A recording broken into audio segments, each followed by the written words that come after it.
Yo mga idol, kamusta? Sports Talk PH nga pala. Ang presyo ni Pacquiao, pag-usapan natin yan mga idol. Ngunit bago ang lahat ay huwag kakalimutang mag-subscribe at i-click ang notification bell button for more sports talk. So matapos nga po ng malaking pasabog kahapon na magtutuos na para sa isang bigating 10-rounder welterweight exhibition showdown ng ating pambansang kamauman ni Pacquiao at ang former WBO Junior Welterweight Champion Ruslan Provodnikov sa April 18 sa Las Vegas, Nevada, ay linabas na din po ang presyo ng mga tickets. At dito nga po ay makikita natin kung gaano pa rin kalaki ang pangalan ni Pacquiao sa Amerika sa kabila ng kanyang edad na 47 anyos.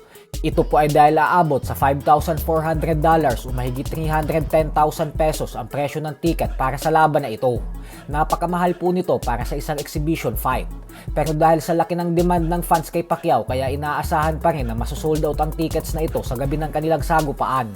Ang pinakamura naman na ticket ay $178 o mahigit 10,300 pesos. Ito yung pwesto sa pinakaitaas kung saan halos mauuntog na ang ulo mo sa bubong ng arena. Sa Thomas & Mack Center po ang kanilang laban gaganapin, hindi sa nakasanayan natin na MGM Grand.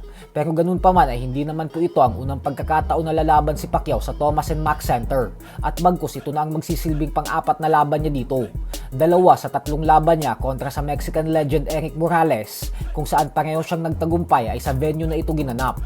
At huling beses siyang lumaban dito ay mahigit 10 taon na ang nakakalipas kung saan tinalo niya via unanimous decision si Jesse Vargas. Sa kabilang banda naman mga idol ay tila dumating na nga po ang pinakakinakatakutan ng 4 na major boxing organizations na WBC, WBO, IBF at WBA. Ito po ay dahil tila natauhan na ang mga boksingero at ayaw na ng mga ito magbayad ng sanctioning fees. Kung ating po kasing matatandaan ay nauna na si Terence Crawford na hindi nagbayad ng $100,000 na sanctioning fee sa WBC sa naging laban niya kay Canelo Alvarez. At pagkatapos nito ay sinundan naman ito ng kanyang kaibigan na si Shakur Stevenson na hindi rin nagbayad matapos ng kanyang laban kay Teofimo Lopez. Dahilan kung bakit agad itong binaklasan ng titulo ng WBC. At ngayon naman nga po ay ang undefeated rising star naman na si Keyshawn Davis ang ayaw magbayad. Paliwanag ni Davis na hindi na umano siya magbabayad ng sanctioning fees kahit kailan. Pakiramdam niya daw kasi ay hindi sulit ang pagbayad. Bukod dyan ay ang mga katulad niya umanong isang superstar sa boxing ay hindi kailangan ng mga titulo. Sa katunayan daw kasi ang mga titulong ito ay ang may kailangan sa mga superstars na katulad sa kanila.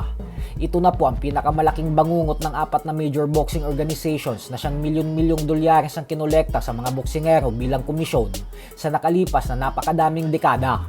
Bukod dyan ay pumasok na rin sa mundo nila ang Zuffa Boxing na itinayo ni Turki Al-Ashik at Dana White kung saan The Ring Magazine belt lang ang kinikilala nilang world title belt. Tapos wala pa itong sanctioning fees. Kaya hindi malabong dumating ang panahon na magsipuntahan ang mga fighter sa Zuffa at sa The Ring Magazine belt na lang sila maging interesado. Kapag nangyari yan ay magiging parang UFC na ang Zuffa Boxing. Kaya malaking problema po talaga ito sa 4 na higanteng organisasyon.